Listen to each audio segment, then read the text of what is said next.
Welcome beautiful people, welcome back to my channel. कैसे हैं आप सब लोग? मैं अल्हम्दुलिल्लाह बिल्कुल ठीक ठाक हूँ और आप सब के लिए भी दिल से दुआएं गो हूँ। तो जी आज की एक और बहुत ही मज़ेदार सी और मसरूफ़, मतलब कि आपको नज़र यही आएगा कि मैं बड़ा मसरूफ़ दिन गुजारा था, किचन में बस काम ही करती रही हूँ। तो उस वीडियो के साथ हाज़िर हूँ, उम्मीद है कि आपको पसंद आएगी। अच्छा जी, ये वाला जो काम था ना, ये वाला जो स्टेप था, ये सबसे लास्ट था जब मैंने यहाँ से मैं काउंटर को साफ़ कर रही थी। अच्छा, मुझसे ना मेरी 2-3 बहनों ने पूछा कि आपने किचन तो अपना तो दिखाया ही नहीं कि किस तरह का आपका किचन सेट हुआ। तो ज़रूर दिखाऊंगी, ज़रूर ज़रूर, कि ऐसा कैसे हो सकता है कि मैं आप लोगों को दिखाऊं नहीं ऐसा तो हो ही नहीं सकता। असल में मसला पता है क्या हुआ, एक तो किचन जो है ना, उसकी हमें कुछ एक्स्ट्रा अलमारियाँ जो है वो भी ऑर्डर करना पड़ गई, जो कैबिनेट्स थे। हमने किचन जो ख़रीदा था ना, उसके बावजूद हमने किचन में थोड़ी बहुत जो है ना वो सेटिंग की थी। एक तो वो हो गया, और दूसरा ये कि मैंने किचन के जितने मतलब कैबिनेट्स हैं ना, शेल्फ़ हैं, मेरा दिल था कि मैं उनके अंदर ना एक शीट वगैरह डालती हूँ, और कुछ किचन की चीज़ें भी ऐसी थी जो कि मज़ीद लेने वाली है। और मैं चाह क्या रही थी, शायद आपको आइडिया हो गया हो, कि मैं चाह रही थी कि मैं पूरा मतलब कि जब किचन सेट हो जाएगा ना, तो मैं फिर आप लोगों के साथ वीडियो शेयर करूँगी, जो कि देखने में भी आपको मज़ा आएगा और मुझे दिखाने में भी मज़ा आएगा। लेकिन मसला यहाँ पे क्या हुआ है कि मार्केट्स जो हैं वो बंद हो चुकी हैं, और कोरोना नेगेटिव आपने साथ लेके जाना है तो मार्केट में एंटर हो सकती हैं, वरना कोई चांस नहीं। ऑनलाइन अगर आप चाहें तो आप शॉपिंग कर सकते हैं। तो बस ये भी थोड़ा सा मसला, अगर कुछ रमज़ान की वजह से ना रूटीन जो है वो थोड़ी सी और स्लो हो गई है, क्योंकि आपको पता है कि रोज़े के साथ इतनी हिम्मत जो है वो बचती ही नहीं, और मेरी आवाज़ इतनी डल हो जाती है, थोड़ी सी तबीयत भी ख़राब हो जा, फिर रमज़ान में आपको पता है कि अच्छे भले बंदे का ना काम हो जाता है सेकंड टाइम तक। तो वो नहीं मेरा दिल करता कि मैं एक मुरझाई हुई आवाज़ लेके तो आप लोगों के साथ वीडियो बना रही हूँ, जैसे लगे कि रो रही हूँ अच्छा खैर, मुझे ना ये मेरे पास थे स्पाइस कंटेनर्स, मतलब कि जिन्हें मैंने काफ़ी अर्से से संभाल के रखा हुआ था। तो इनको पहले मुझे क्लीन करना था। पहले तो इनको मैंने खोला, और अभी आप लोगों के सामने ही अभी मैंने इनकी पैकिंग जो है इनको अनपैक किया। उसके अलावा मैंने थे तो क्लीन ही, लेकिन फिर भी आपको पता है कि नई कोई चीज़ आती है, स्पेशली खाने पीने के मामले में इस तरह की भी, तो ज़रूर वॉश करनी चाहिए।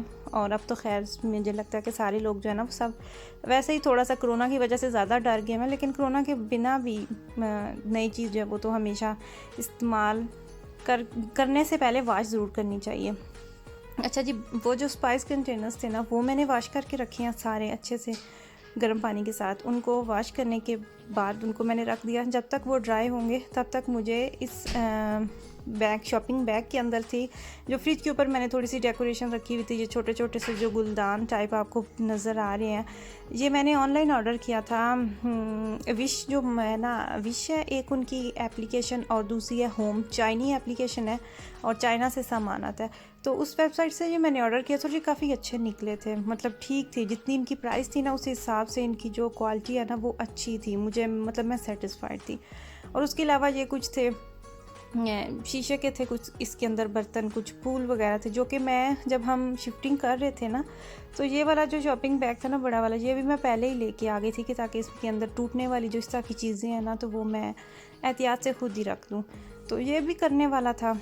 अच्छा, उसके अलावा सिंक का जो था ना हमारा, जब वो सारा सेट हो चुका था ना काम, मतलब कि टूटी वगैरह का पानी का सारा जब ओके हो चुका था, तो एक्चुअली मैं क्या चाह रही थी कि ये वाली जो सिंक के नीचे जो अलमारी आती है ना, ये वाली चीज़ जो होती है, इसका जो टॉप होता है, ये शायद आप लोगों ने ये नोट किया हो, या आप लोगों के साथ भी ये मसला बना हो कि ये वाली जो चीज़ है ना ये ख़राब हो जाती है। इसकी जो नीचे से वो जो लकड़ी है जो तय है वो फूल जाती है और वो ठीक नहीं रहती। हमारा जो पहले किचन था ना उसके साथ सेम ऐसे ही हुआ था। तो मैंने क्या माइंड बनाया हुआ था कि अभी मैं इसके अंदर ना, जो नया हमारा किचन होगा ना, तो उसके क्यों ना मैं इस अलमारी को यूज़ करने से पहले, यानी कि तमाम लिक्विड्स और सोप्स वगैरह रखने से पहले मैं इसके टॉप पे कोई ना कोई चीज़ डाल लूँ। या तो मेरा आइडिया था कि मैं जो वुडन पीसीस होंगे लेफ़्ट ओवर, जो कि बाकी जब आप किचन वगैरह सेट कर रहे होते हैं तो आपको पता है कि काफ़ी एक्स्ट्रा भी आ जाते हैं, या तो फिर मैं वो डाल लूँगी, या फिर इस तरह का मैं कोई गत्ता टाइप ना, कोई पैकिंग की कोई चीज़ वगैरह, मतलब इस तरह की मैं इसके नीचे डाल लूँगी। तो मुझे ये वाला बेस्ट लगा। ये था एक अलमारी की पैकिंग ही थी, और ये इतना, क्या उसको कहते हैं कि बहुत मज़बूत था, सिर्फ नाम की लकड़ी थी। तो मैंने क्या किया कि पहले मैंने जो अलमारी है नीचे उसको एग्जैक्टली मेजर कर लिया था, उसकी लंबाई चौड़ाई सारी देख के। तो फिर मैंने ये कैंची से तो कट नहीं रहा था, तो मैंने ब्लेड जो ना कटर लेके तो मैंने उसकी मदद से इसको इतना काट लिया। तो अब ये मैंने इसके नीचे डाल दिया, तो अब मुझे कोई टेंशन नहीं। अगर पानी भी गिरता, कभी कभार आपको पता है कि पानी के कोई ना कोई कतरे लीक हो जाते हैं, या फिर जो वही बात की जो सबसे ज़्यादा चीज़ होती है ना मसला, वो यही होता है कि लिक्विड्स और ब्लीच और इस तरह की चीज़ें रखी होती हैं ना, सोप्स वगैरह की वजह से ये जो अलमारी है नीचे से ख़राब हो जाती है इसकी लकड़ी पे। तो जी खैर, सारा दिन मसरूफ़ गुजर गया था काम काज में। आपको पता है कि टाइम का एहसास ही नहीं होता, और कभी कभार तो इतना ऐसे फील होता है जैसे पता नहीं कितनी जल्दी दिन गुजर गया। तो अफ्तारी का भी टाइम करीब करीब था, तो मैंने क्या सोचा कि आज मैं कोई ऐसी चीज़ बनाती हूँ जो कि मुझे सिर्फ एक ही बनानी पड़े, साथ में मुझे अलहदा से अफ्तारी और बाद में फिर खाना और वो सारा एहतमाम जो है ना वो ना करना पड़े। तो उसके लिए मैं यहाँ पे बना रही हूँ मटन वाले राइस। गोश्त जो है उसको मैंने पहले ही निकाल के रख दिया हुआ था फ्रीज़र से, और यहाँ पे मैं बना रही हूँ मसाला। और ये वाला क्लिप मैं शेयर कर रही हूँ क्योंकि मुझसे मेरी कुछ बहनें हैं वो पूछा करती थी जब भी इंस्टाग्राम पे या फिर यहाँ पे मैं अगर पुलाव की मतलब कोई भी पिक्चर इस तरह पुलाव की शेयर करती हूँ, तो आप लोगों के क्वेश्चन आते थे कि रेसिपी शेयर करें। और मैं नहीं की मैंने, क्योंकि मुझे लगता था कि पुलाव तो इतनी आसान सा और ट्रेडिशन सी हमारी डिश है, तो हर दूसरे बंदे को ये बनाना आता है। हाँ, लेकिन ये भी बात दुरुस्त है कि हर बंदे का बनाने का तरीका जो है वो भी अपना ही होता है। अच्छा, मैं किस तरीके से बनाती हूँ पुलाव। मैंने सबसे पहले जो गोश्त है इसको बॉईल किया नमक डाल के, और खड़े मसाले डाल के, यानी कि मोटी इलायची होगी, लौंग होगी, दालचीनी होगी, यही चीज़ें होती हैं मोस्टली जो कि मैं डालती हूँ, साथ में नमक होता है।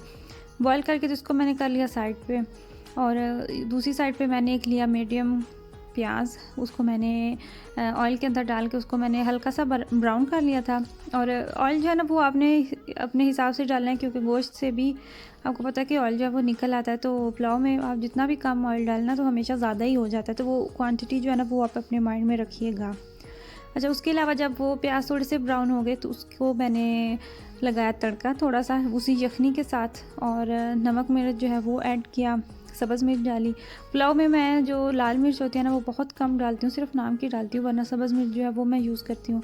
उसके अलावा मैंने ज़ीरा डाला था, और उसके बाद अभी फिर टमाटो पेस्ट डाली है, और उसको मसाले को मैंने थोड़ी देर भूनने के बाद जब उसकी मिर्चें जो है उनको 3 से 4 मिनट देने के बाद, तो यहाँ पे जो गोश्त है वो सारा मैंने इसके अंदर निकाल दिया। और अब मैं यहाँ पे गोश्त की जो है ना वो भुनाई कर लूँगी, ताकि गोश्त की जो स्मेल है ना वो काफ़ी हद तक ख़त्म हो जाए। तो यहीं पे अब बस वही चल रहा है सिलसिला। और जो यखनी आपको नज़र आ रही है वही यखनी अब मैं इस मसाले के अंदर यूज़ करूँगी।